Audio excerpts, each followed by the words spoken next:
Hello, xin chào tất cả các bạn đã đến với kênh của mình nha. Và hôm nay mình nghĩ mình sẽ đi qua 3 cây cầu dây văng. Tức là những cái cầu sẽ có dây cáp treo, như là cầu Cần Thơ chẳng hạn. Hiện tại thì Quang đang có mặt trên cây cầu Cần Thơ nè. Mình sẽ thực hiện một cái chuyến hành trình là từ thành phố Cần Thơ sang thành phố Cao Lãnh, sau đó quay xe đen. Đấy, chỉ với một cái búng tay của mình thôi, chúng ta đã xuất hiện trên cầu Mỹ Thuận. Và các bạn có thể thấy cái sợi dây cáp của cầu Mỹ Thuận là nó màu xanh, của Cần Thơ là nó màu đỏ, và sẽ có một cây cầu có dây cáp màu trắng nữa, đó là cầu Cao Lãnh. Tuy nhiên tôi lại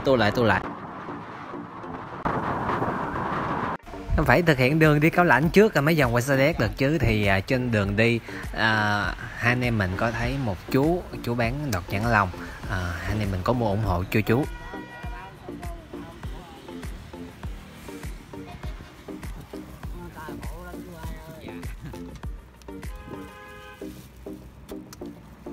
Nhà chú gần đây không? Chú trong đồng là sâu á. Dạ.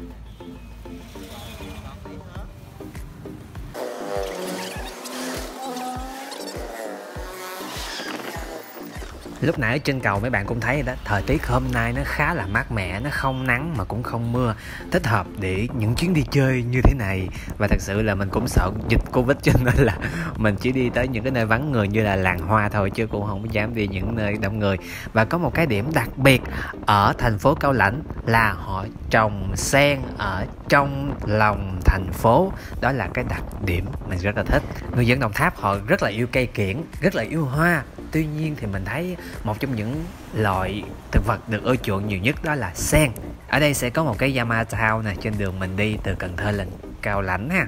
Và thật sự là ở Cao Lãnh rất là nhiều cửa hàng xe máy nha mọi người. Cửa hàng tổng hợp, cửa hàng hết rồi thao rồi một nuôi luôn, rất là nhiều.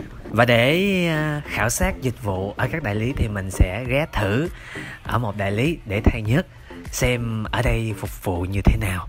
Nhưng vì đây là cái vấn đề kinh doanh cho nên là mình sẽ không quay video lúc đó để đăng lên cho mấy bạn xem nha. Rồi thì bây giờ Quang đang có mặt tại làng hoa Sa Đéc rồi nào mọi người có thấy ở đây rất là nhiều cây. Cái vườn này là vườn hồng nè mọi người. Và như thường lệ thì lúc nào mình qua Sa Đéc mình cũng ghé một cái quán cà phê, đó là cà phê làng hoa. Thì trong này có một vườn lan rất là lớn, và vào đây để nhâm nhi một cái ly cà phê buổi sáng thì còn gì bằng nữa. Ở ngay giữa quán sẽ có một cái cây ổ phụng rất là lớn. Size này là size rất là bự luôn mọi người. Cái này là cái ổ phụng nha, tổ phụng hay cái gì cũng là nó đó. Mấy cái cây size nhỏ nhỏ là mình mua 80-90 ngàn, 100 mấy ngàn rồi.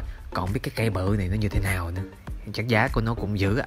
Cái này là cây lan ý và trầu bà. Trầu bà này không biết phải trầu bà sữa không nữa, thấy giống trầu bà sữa. Còn cái này là cây ánh dương. Càng nắng thì cái màu sắc của cây sẽ càng đẹp. Các bạn thường thấy là trồng ở các công trình đô thị đó. Còn cái này hình như là cây gấm á. Gấm này nó có rất là nhiều loại, rất là nhiều màu luôn á. Rồi cái vườn lan mà mình nói lúc nãy đây thì bây giờ là mình thấy nó chưa có ra bông gì chưa. Các cô ở đây đang nhân giống nó ra. Đây là cái gì vũ nữ, đúng rồi, vũ nữ. Còn cái loại này là loại gì, anh nào biết thì bình luận phía dưới cho em biết nha. Thực sự thì em không có gành về lan cho lắm. Còn đây là cái giống Mocara, màu này là màu vàng cam đúng không ạ? Mấy cái này thì nó mọc ở dưới chậu lan á, mình thấy đẹp quá mình quay luôn. Còn cái loại hoa bự như thế này, giống này là giống Cattleya. Nó có màu trắng nè, rồi nó có màu hồng nè, màu xanh lá hay là màu xanh vàng gì đó, và màu cam nữa. Nói chung là cái bông rất là bự, rất là bắt mắt và rất là đẹp. Ở đây trồng rất là nhiều loại luôn. Lần trước Quang có ghé thì Quang thấy là Dendro thì rất là nhiều màu, rồi Vanda cũng rất là đẹp nữa. Tuy nhiên cái màu sắc lần này mình ghé mình thấy thích nhất á, đó là cái mẫu mình không biết cái này là cái loại gì nữa mà nó màu hồng rất là đẹp nè. Hình như là thuộc cái giống Vanda phải không? Hình như Vanda Kim thì phải. Một cái cây mà khi Quang giơ cái cam lên thì Quang thấy nó rất là giống cái đuôi con công. Đây là cây bàn Đài Loan, mà cái giống là giống cẩm thạch á. Và mình đi kiếm sen đá lúc trên đường đi làng hoa, ở ngoài làng hoa chứ không phải đường trong làng hoa nữa, thì Quang có thấy một cái chỗ bán xương rồng, một cái tiệm bán xương rồng. Mình sẽ vào đó đi kiếm thử có sen đá không nha. Đây là các loại xương rồng phổ biến nè mọi người. Và cái đặc điểm của mấy cây xương rồng á, thì mình thấy á, thì nó rất là lạ. Bạn nào càng chăm sóc nó thì nó lại càng dễ chết. Nhiều khi mấy cây xương rồng nó giống như cây sống đời á, bạn quăng một xó vậy đó, mà đôi khi 2-3 tháng sau thấy nó mọc cái nùi cái chùm lên vậy đó. Nó vậy đó, càng bỏ bê nó thì nó càng dễ sống. mà chăm sóc quá thì nó chết. Cái này nó không ưa nước, tưới nước chăm sóc nó nhiều là nó bị úng, nó chết á, nó ưa nắng nha. Ở đây thì có đủ loại giống xương rồng luôn, nhưng mà không có sen đá rồi, cho nên là mình sẽ đi kiếm ở cửa hàng khác. Thì ở đây có rất là nhiều loại xương rồng từ nhỏ cho đến lớn, có mấy cây móng rồng, móng phụng đầy đủ hết nha mọi người. Và có những cây đúng là siêu to khổng lồ thiệt luôn á. Nè, mấy cái cũng có vài loại sen đá trong này, có vài loại sen đá, có sen kim cương nữa, nhưng mà mình mua giùm cho người ta cần một cái sen người ta cần loại sen khác chứ không phải loại này.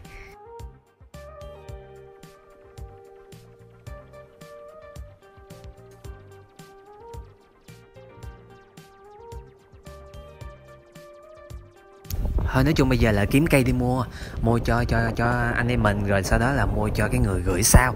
Thì đây là trên đường đi làng hoa nè đó, và sẽ có một cái cổng toàn hoa hồng như thế này. Không biết buổi tối thì họ có mở đèn hay không, mình thấy có gắn đèn á, không biết có khi là đèn sẽ đẹp nữa. Hôm nào sẽ sắp xếp ở thành phố Sa Đéc một buổi tối xem như thế nào á.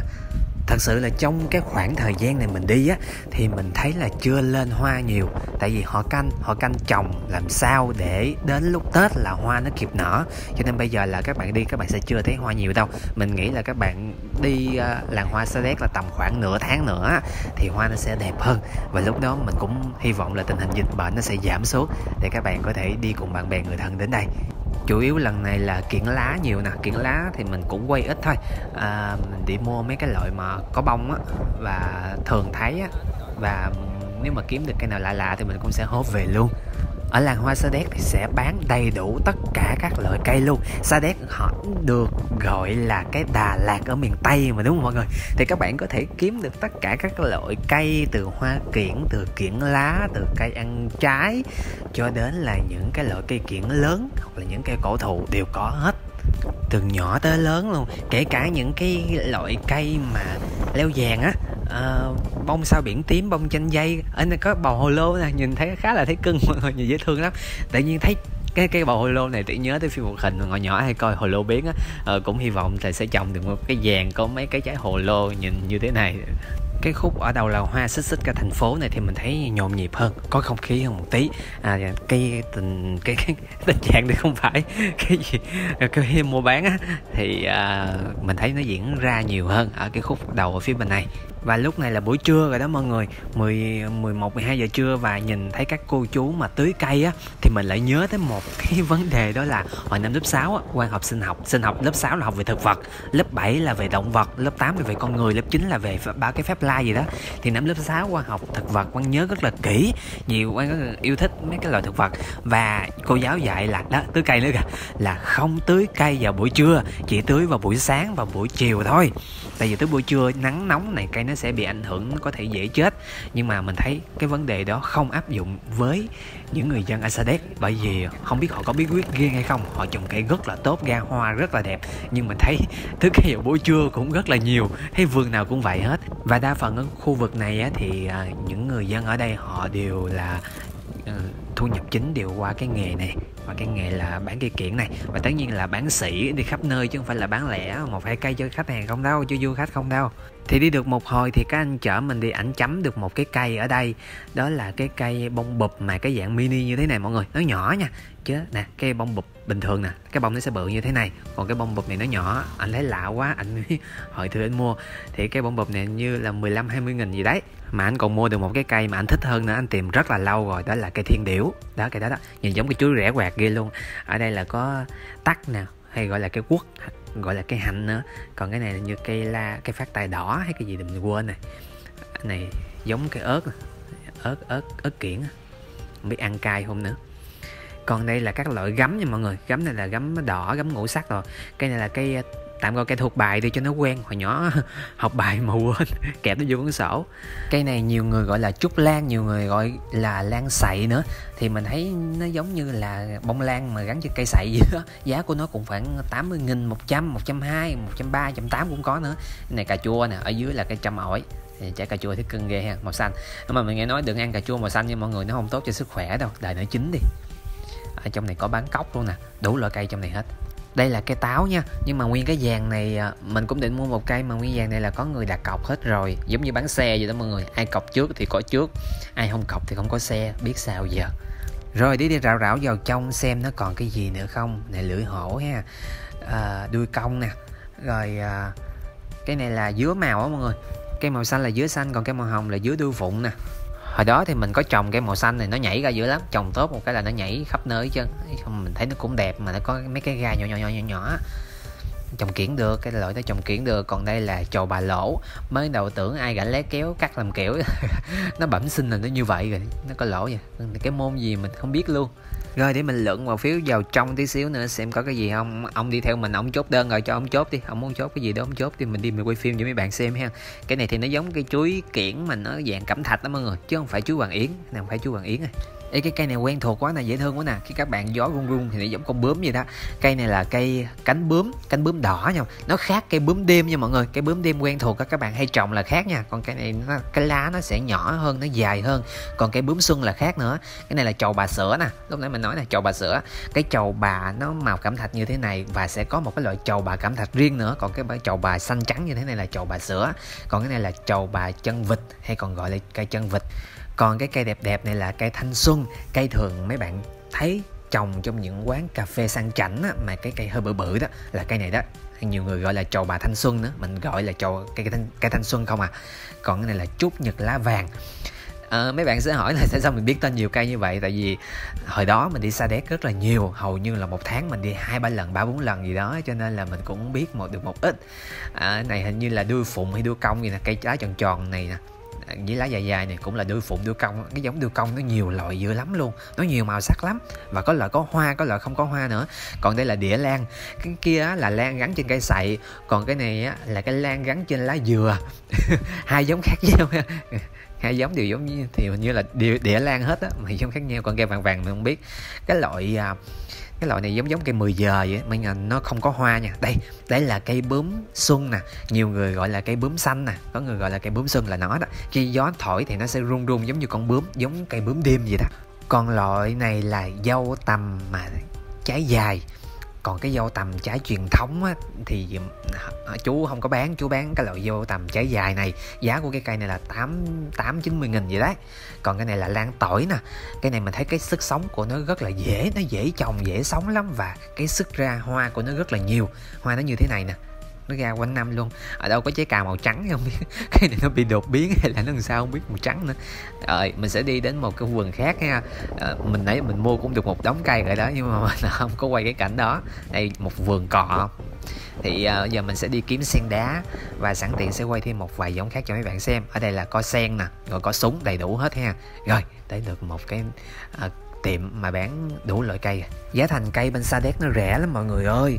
Tất nhiên là khi các bạn ở thành phố mà không phải ở đây thì giá thành nó sẽ cao. Ví dụ như kể cả họ nhập của Sa Đéc về nữa đi thì giá thành của nó vẫn sẽ cao thôi. Tại vì chi phí vận chuyển nè, rồi chi phí vận chuyển rồi bán phải lấy lời nữa, nên tất nhiên là giá thành nó sẽ cao hơn. Cái này cái tuyết trắng, nhìn nó như có cái lớp bông gòn vậy, có lớp tuyết xung quanh vậy đó. Và cái cây sen đá như thế này là 30 nghìn nè, nó khá là bự luôn đó. Mình mua 2 cây. Cây này là cao tiểu trăm nè mọi người, nó rẻ lắm rồi đó, mình mua đâu 10 mấy 20 ngàn vậy, nó cũng rẻ, quên giá mất tiêu rồi, lâu lắm mà. Còn cái giống này mới gọi là đắt tiền nè, dứa màu Nam Mỹ, nó rất là nhiều loại, rất là nhiều màu, và giá thành của nó thông thường là sẽ từ 300, 600, 1 triệu, 1 triệu 2 triệu, 3-4 triệu cũng có nữa, dứa màu rất là mắc. Này mình nhớ là ngà voi ấy, này ngà voi. Còn bên này là kim ngân nè. Rồi đặc biệt trên này là có một giống cây mà nhiều bạn biết và cũng nhiều bạn không biết đây là cái gì. Đây là cây không khí. Cái cây này khi các bạn trồng á, các bạn chỉ cần treo nó lên thôi, lâu lâu xịt phun sương cho nó là nó sống. Nó không cần đất. Nó không cần phải trồng trong chậu trong gì hết. Nó cũng không có cần là bạn phải tưới thường xuyên, lâu lâu xịt cho nó miếng nước là nó tự phát triển thôi. Nhưng mà điều kiện nó phải phù hợp với nó một tí thì nó sẽ ra cái hoa theo đợt, theo mùa nữa đó. Ở bên này là toàn mấy kim môn dứa màu nữa nè mọi người. Mấy cái này mắc tiền dữ lắm, mắc chứ không có rẻ nè. Và nó sống được trên thân gỗ, nó sống như cây lan vậy đó. Các bạn có thể đính nó trên cây gỗ và nó bám vào đó, nó sống. Này là lưỡi hổ, nhiều người gọi là lưỡi mèo, lưỡi cọp gì đó. Nói chung theo mình thì mình cứ gọi đây là lưỡi hổ, khá là phổ biến. Lưỡi hổ cũng có nhiều loại nha, lưỡi hổ vàng, lưỡi hổ hoàng kim, lưỡi hổ trắng nữa. Mình thích cái lưỡi hổ trắng lắm, lưỡi hổ ánh trăng á. Các bạn lên Google sạch là nó ra. Nãy là cây quỳnh. Còn cái này Trạng Nguyên thì 8-90 nghìn một cây. Mình tính mua về Noel mà bây giờ bữa nay là 23, 24, 25 là hết Noel rồi, chuẩn bị hết rồi cho nên không có mua nữa. Ê, phía bên này là có một giống cây mà mình rất là thích nè. Năm ngoái mình có mua dịp Tết nhưng mà trồng không bao giờ sống là tại vì cái giống nó sống ở Đà Lạt. Đỗ quyên. Trời, cứ nhớ tới cái chị Lệ Quyên không à. Đỗ quyên trắng hồng ha.